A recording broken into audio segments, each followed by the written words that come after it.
Let's get right to it, people. The world as we know it is dying. The illusion is fading away, or shall I say the wool is being pulled from our eyes. But why? Many people making these kind of videos will speak in a more mundane way. But I'm going to the cosmos with you, okay? I'm taking it celestial. Wait, what's celestial? Let's just say I brought in things way out to the heavens where it all began. Because then you'll get a clear picture. Many people ask the question, why would God let the devil do all this damage to the earth and to the people?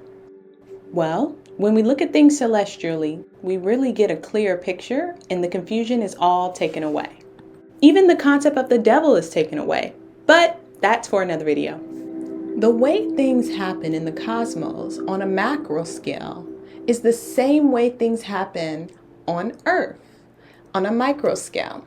This is one of the universal laws called the law of correspondence, with a saying that goes, as above, so below.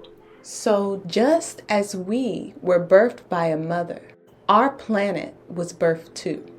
Then you can start to see how what happens in the cosmos looks the same as what happens in the ocean and the same as the cells that moves throughout our bodies. Our galaxy was said by the ancients to have been birthed from a star system called Sirius. This star system is one of the most powerful and most potent that is fairly close to us, and it gives off an energy that can heal the planet and everything on it. The star Sirius A is the brightest and biggest star that we see when we look up at the night sky. The star system was so important that the whole Kemetic, which we now call Egyptian, calendar was made by it. Now, just as our sun sends powerful energy towards the earth that helps to heal our DNA, Sirius does in magnitude. Over time, our galaxy had traveled far away from Sirius, making our planet weaker as our magnetic field erodes. Hey, did I lose you guys there? Huh? Okay, so you're saying that the further away we've gotten from this star system, that the more we have forgotten our true nature and the feeling of a higher level frequency? Yes, and this all happened for a divine reason. But guess what? We are returning to that mother star Sirius, and it is recalibrating our DNA and bringing us into a higher consciousness where we can experience our true power, divine connection, and a pure sense of freedom. All I'm saying is, stars and planets are aligning for us to drop false beliefs, receive ancient knowledge, and experience the truth of who we are. Our lives are way greater than we've ever imagined. It's time to wake up and see things from a more macro lens. It's way more clear and way more peaceful from up here. I promise you. Stay connected with me. I got more for you. Sirius B is a tiny star that rotates around Sirius A every 50 years. The Dogon call it Kizi-Uzi, K-I-Z-I-U-Z-I, Kizi-Uzi, which means the littlest seed. They have a grain that they call bowl.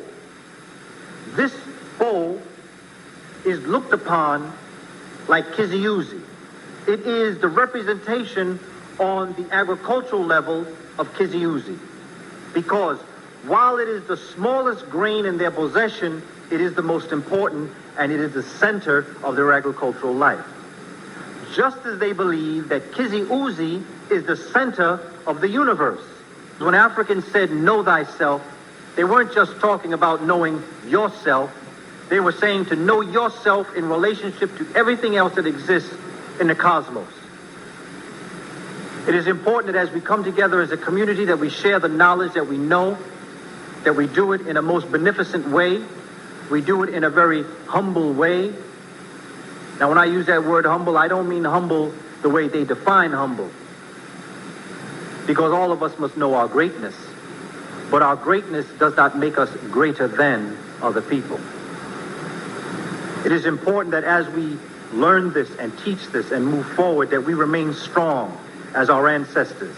Because we're not inventing strength, we're merely replicating what we see already. That's African sacred science. But most people would not even deal with our sacred science as sacred science. And we don't study enough to defend the integrity of our institutions. There's nothing that even borders on our ancestors' sacred science and an understanding of how this world works. No institution, none of them. They're all primitive compared to the depth at which we understood.